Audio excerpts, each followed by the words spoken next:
وعلیکم السلام ورحمۃ اللہ وبرکاتہ۔ محترم بھائی نے یہ پوسٹ بھیجی ہے جی، خوش بختی کی علامت کہتے ہیں جی، اس کی تحقیق کر دو۔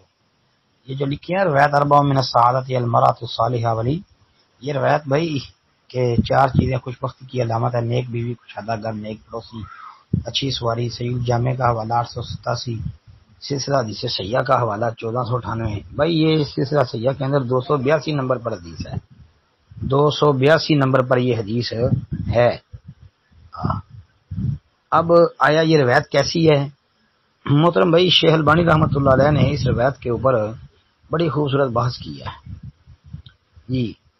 اس کی جو طرق ہیں ان پر کلام کیا ہے کہ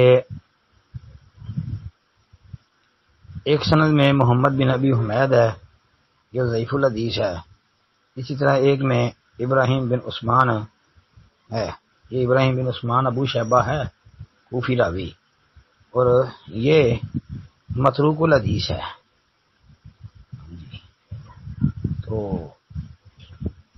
شیخ البانی رحمۃ اللہ علیہ نے اس کو سیاح کے اندر جو درج کیا ہے وہ اصل میں اس وجہ سے کیا ہے کیونکہ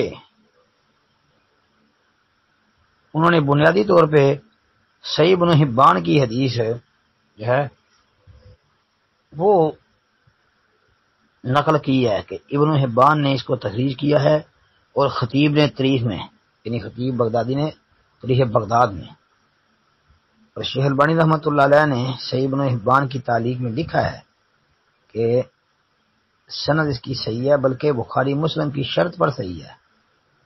ایک نسخے میں لکھا ہے کہ بخاری کی شرط پر صحیح ہے، اور سیاح کے اندر انہوں نے لکھا ہے کہ شیخین کی شرط، یعنی بخاری مسلم کی شرط پر یہ روایت صحیح ہے۔ تو بارہ یہ روایت حسن ہے انشاءاللہ، حسن انشاءاللہ۔ السلام علیکم ورحمۃ اللہ۔